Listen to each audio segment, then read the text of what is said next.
Λοιπόν, θα φτιάξουμε το γνωστό μαξιλαράκι για τα μελίσια για το χειμώνα.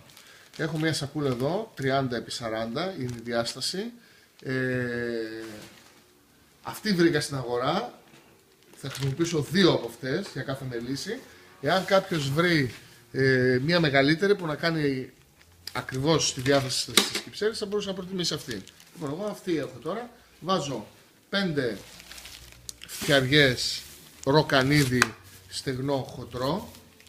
Έτσι, έχω μετρήσει από πριν και αυτή είναι η ποσότητα που θέλω, περίπου 5, 4, 5. Έτσι, περίπου στη μέση, το διπλώνω. Εδώ θα το κλείσω με το συνδετήρα.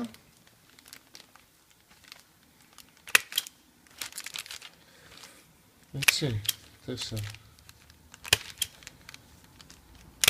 Βγάζω αέρα.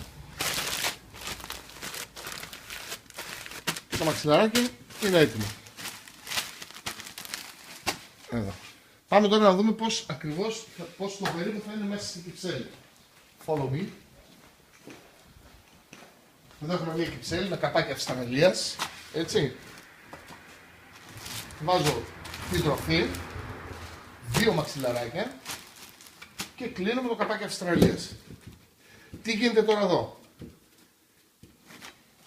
Τα 5 εκατοστά κενό που υπάρχουν ανάμεσα στα πλαίσια και στο καπάκι γεμίζουν με αυτόν τον τρόπο. Έτσι, το χειμώνα όταν έξω έχει πολύ κρύο και μέσα έχει τους 16-18 βαθμούς που κρατάει μελισσόσφαιρα, γεμίζει αυτός ο χώρος και δεν υγροποιείται ο αέρας.